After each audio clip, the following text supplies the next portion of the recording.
Bonjour les gars, on se retrouve dans cette nouvelle vidéo pour parler du match qui a opposé le Real Madrid face à Espanyol. Et ce match est soldé par un score de 2 buts à 0 en faveur du Real Madrid. Sans plus tarder, regardons un peu la composition proposée par Xabi Alonso. On voit ici que Xabi Alonso a un peu changé sa formation. Il a évolué en 4-4-2. Au poteau, on avait Courtois, en défense, on avait Cavaral, Asensio, Militao, Carreras. Au milieu, on avait Mastertuendo, Valverde, Tchouaméni, Vinicius. Et en attaque, on avait Garcia, Mbappé. Voilà, que pensez-vous de cette nouvelle composition-là? Voilà, il a utilisé Garcia aujourd'hui. C'était bon. C'était bon de voir Garcia. Et j'aimerais aussi mentionner que c'était le retour de Jude Bellingham et Camavinga vers leur retour.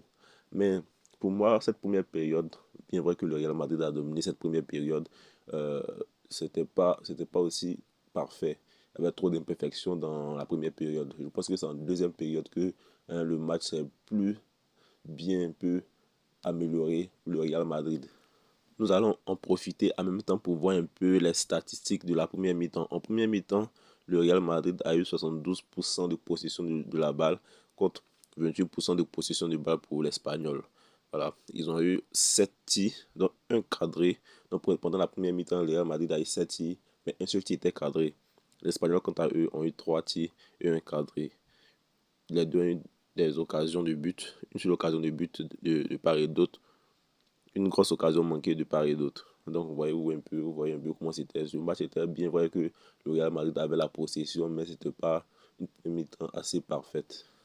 En deuxième mi-temps, je pense qu'il y a eu une nette amélioration, notamment avec 72% de possession de balle pour le Real Madrid et 28% de possession de balle pour l'Espagnol. Bien vrai que les possessions sont restées les mêmes, mais je pense que dans la deuxième période, il y a eu une nette amélioration par rapport à la première période. La deuxième période était mieux par rapport à la première période.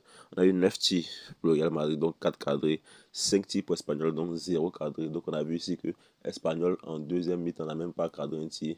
Par contre, le Real Madrid a cadré 4 tirs.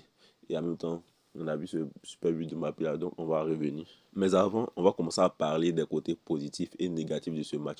Le premier côté positif de ce match, c'est que le Real Madrid a gagné. Et quand tu gagnes, c'est synonyme de 3 points. Donc c'est le plus important. C'était la victoire. Bien vrai que le jeu n'était pas aussi parfait. Mais le plus important, c'était de prendre les 3 points. Et c'est ce qu'ils ont fait. Le deuxième point positif aussi, c'est la victoire. C'est-à-dire la victoire sans encaisser. Quand je parle de la victoire, une victoire vraiment complète. Ils n'ont pas encaissé de but. Et ça, c'est le deuxième point positif.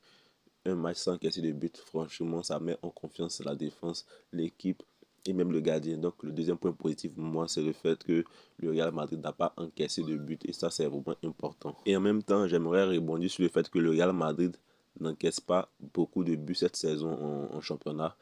Voilà, donc aujourd'hui encore, ils n'ont pas encaissé de but.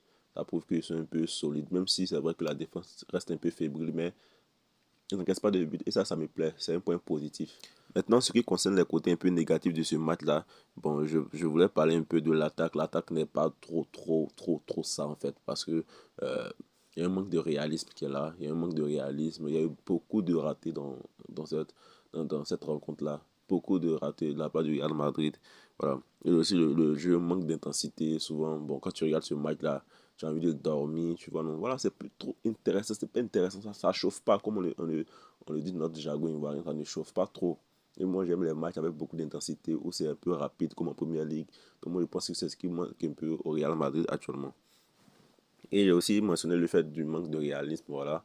On a eu notamment plusieurs ratés de Mbappé. Il y a eu trop de manque de réalisme dans ce match-là. Et face aux grandes équipes, les gars, ça ne pardonne pas. Hein. Donc, il faut essayer de convertir ces buts-là. Et on voit que le Real Madrid marque peu de buts. Deux buts. Je ne pense pas qu'ils ont pu atteindre 3 buts cette saison. Je ne sais pas. Mais en tout cas, il n'y a pas de réalisme en fait. Il y a un grand manque de réalisme. Il faut essayer de combler ça. Maintenant, nous allons passer aux joueurs qui ont vraiment bien joué aujourd'hui. Pour moi, le joueur qui a le plus bien joué aujourd'hui, il y a Carreras. Carreras, depuis qu'il est arrivé au Real Madrid, n'a pas encore commis d'erreur en tant que tel. Hein. Il est vraiment fort, il rassure, propre. Moi, je kiffe ce gars-là. C'est l'un de mes meilleurs joueurs au Real Madrid, hein, en défense surtout. Il a su offensivement, bien vrai que c'est un peu difficile, mais il assure quand même. Voilà, il gère bien son match, il est bon, tout simplement. En tout cas, c'est un joueur qu'il faut surveiller, un joueur vraiment important dans le jeu du Real Madrid. Il n'a pas encore dessus, donc il faut faire ses éloges. Après ça, il y a Eder Militao. Eder Militao, le gars, vraiment, aujourd'hui, il était en pétard. Moi-même, c'est lui l'homme du match, hein. Je pense qu'ils ont donné l'homme du match, le titre d'homme du match à Mbappé, mais moi, je pense que c'est Eder Militao qui méritait plus, hein, ce prix-là, cet honneur-là, parce qu'il était en pétard, un défenseur. Regardez son but qu'il a marqué. Est-ce que vous avez vu son but? Je vous mets ce but-là. Regardez un peu ce but-là. Un but vraiment de loin.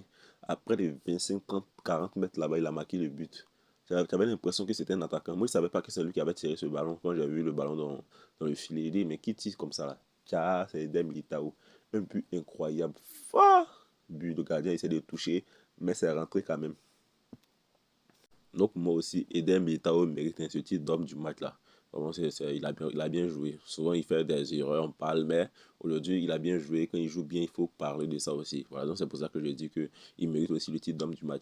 Ensuite, il y a Mbappé. Mbappé aussi qui a marqué un magnifique but, un but vraiment incroyable aussi de loin.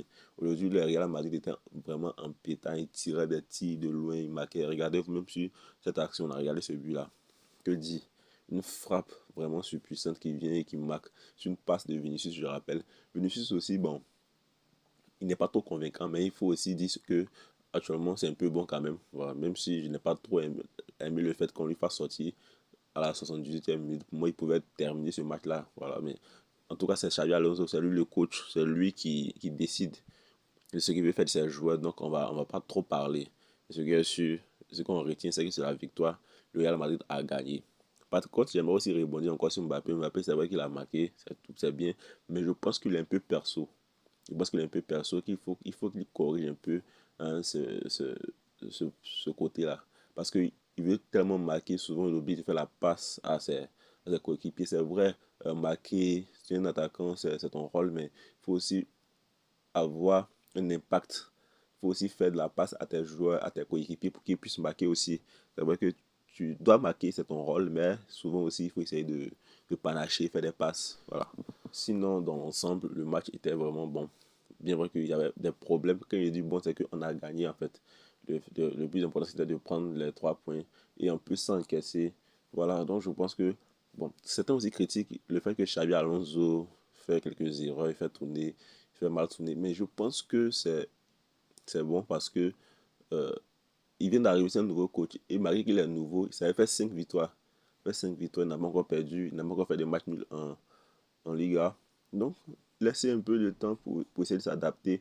Quand il fera une faute, c'est vrai qu'il fait quelques fautes, mais l'équipe gagne en fait. Quand il fera une faute avec une défaite, on pourra parler, mais actuellement, c'est qu'il fait sa match. Donc, laissez un peu le gars en fait. Ne l'embrouillez pas trop, les gars. C'est un nouveau coach, c'est un jeune coach, il a beaucoup à apprendre, donc faut pas trop parler. Il faut laisser faire son travail, son job. Voilà. Merci beaucoup, c'était tout pour cette vidéo. On se retrouvera dans une autre vidéo pour parler d'un autre débrief.